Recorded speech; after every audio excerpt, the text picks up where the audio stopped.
Eu acho que, sinceramente, olhando para o senhor, eu acho que o senhor acredita no que diz, o que, a meu ver, é mais grave, porque o senhor realmente parte de um sistema de crenças muito próprias, muito singular, que não tem aderência na realidade.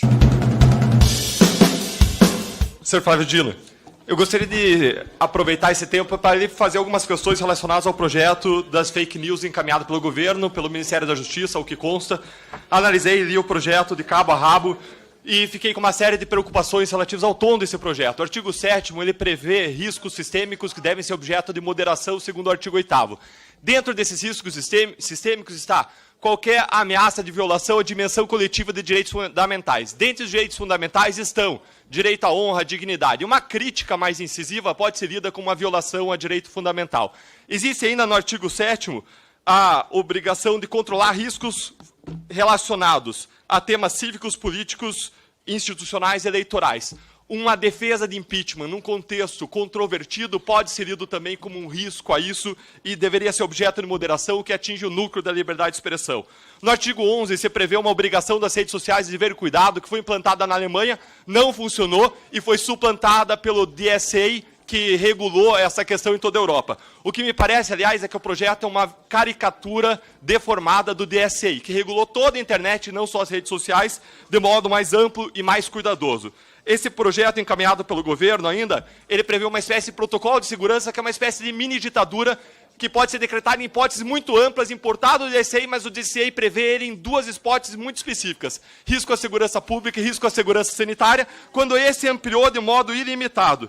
Esse projeto ainda estimula as fake news, garantindo que as redes sociais não vão tirar o conteúdo jornalístico e remunerando, o que vai garantir a remuneração para toda a mídia marrom, sabendo-se que fake news voa mais alto, mais longe e mais rápido do que notícias normais, o que vai gerar uma remuneração maior ainda. Prevê ainda como entidade supervisora uma entidade que é passível de aparelhamento pelo governo. E, por fim, prevê algumas regras que não são cumpridas pelo próprio governo, como a determinação... Para concluir, excelência. Como a determinação de que autoridades públicas não devem bloquear comentários e não devem bloquear a visibilidade de seus posts, o que é contraditório, porque eu não sei se o senhor tem conhecimento, talvez tenha sido a sua equipe, mas eu fui bloqueado pelo senhor nas redes sociais. Então, me parece um projeto altamente contraditório, que fere o coração da liberdade de expressão, que promove fake news em vez de restringir fake news, e me preocupa muito isso num contexto de um governo que é amigo de ditaduras, que buscou mudar a lei das estatais para derramar dinheiro na imprensa e que adota uma série de posturas que, com todo o respeito, são antidemocráticas. Gostaria de ouvir o senhor a respeito disso. Obrigado, excelência. Eu creio que as questões são todas pertinentes ao deputado Orlando, que está 2 cadeiras atrás do senhor. Mas eu, como eu conheço o deputado Orlando e sei que é um democrata e tenho amplo respeito público, eu me coloco na condição de litisconsorte, e neste caso é consorte mesmo, do deputado Orlando, para prestar...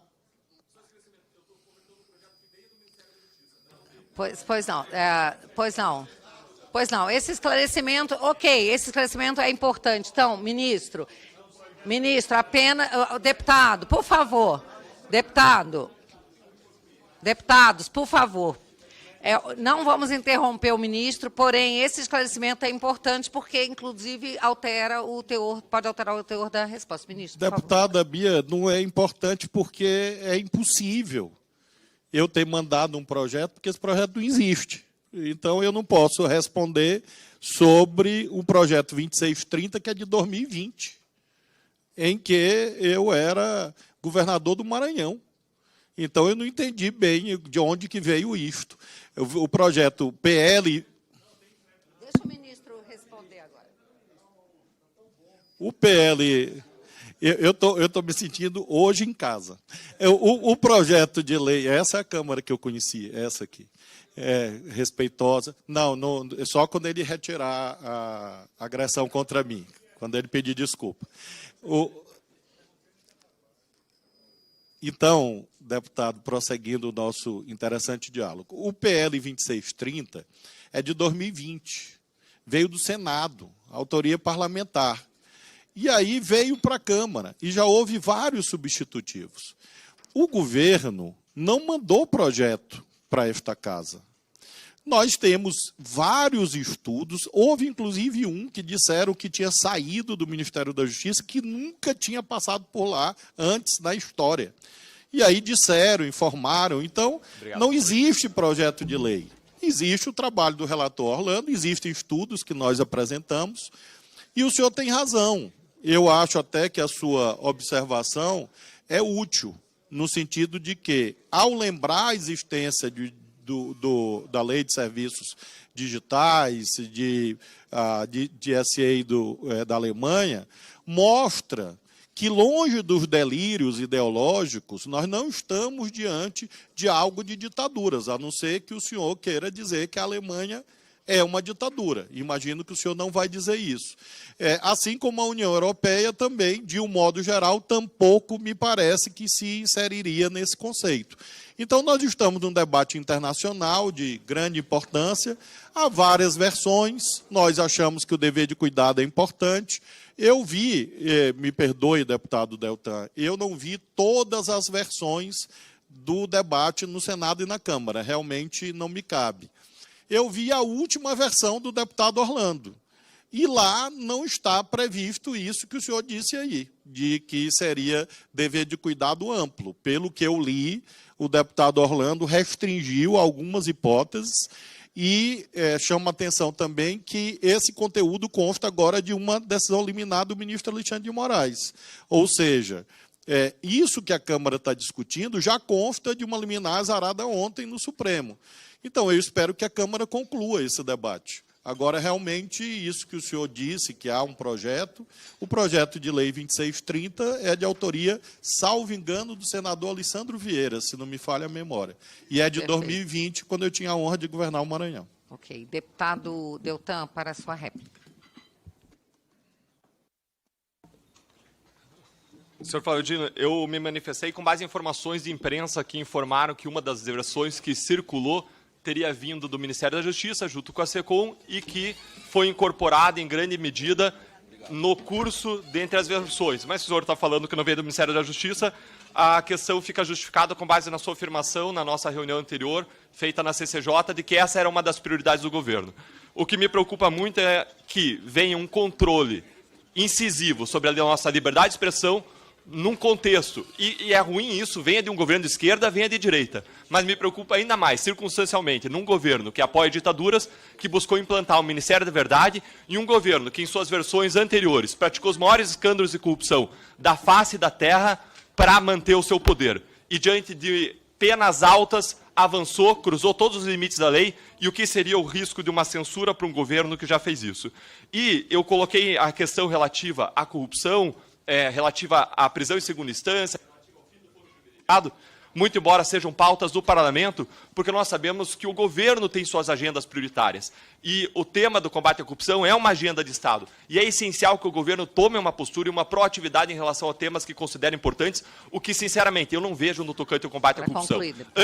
Para encerrar, antes eu via um Estado processando, investigando corrupção de bilhões de reais, e hoje eu vejo o Estado processando, investigando uma falsificação de uma carteira de vacinação.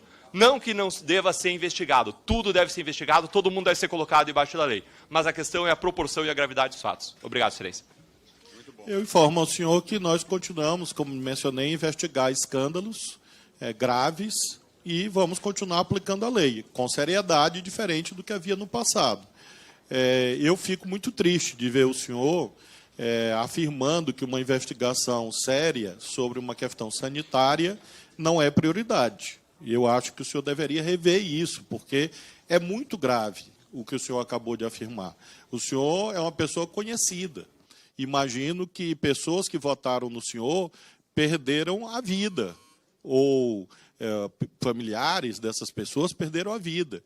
Então, uma questão sanitária é grave, a vida é muito grave. O senhor tem essa pauta da corrupção, enfim, e eu considero que o senhor deveria pensar em outras corrupções. E conspirar contra a saúde pública é uma corrupção gravíssima. Em relação aos projetos, aos estudos, faço questão de frisar para não ter mal entendido. É claro que o Ministério da Justiça fez estudos, propostas, ideias várias ao longo desse processo na Câmara. Mas projeto de lei não, porque nós respeitamos o trabalho do relator. Então, eu não sei qual é esse projeto apócrifo que o senhor tem nas mãos, certamente não está assinado por mim nem por ninguém da minha equipe. Em relação, finalmente, ao debate sobre a lei é necessária ou não, o senhor fala em ditaduras, o senhor fala em maiores escândalos. Eu acho que, sinceramente, olhando para o senhor, eu acho que o senhor acredita no que diz, o que, a meu ver, é mais grave, porque o senhor realmente parte de um sistema de crenças muito próprias, muito singular, que não tem aderência na realidade. O nosso governo foi eleito pela população, o nosso governo mantém relações diplomáticas amplas com todos os países do planeta, faz diplomacia defendendo o Brasil. Não há esse alinhamento. O presidente Lula não recebeu presente de ditadura, de joia, de coroa de joia, de anel de joia, nada desse tipo. E o senhor afirma o maior escândalo da história. De onde que o senhor tirou isso? Eu acho que quando o senhor afirma isso, o senhor comprova a necessidade do projeto sobre fake news. Porque isso mostra que, às vezes, há uma ideia de repetir uma mentira para ver se ela vira verdade. Não foi verdade, não é verdade. Todos os casos têm sido julgados pelo Poder Judiciário e assim continuará. Então, assim funciona o Estado Democrático de Direito. Bom.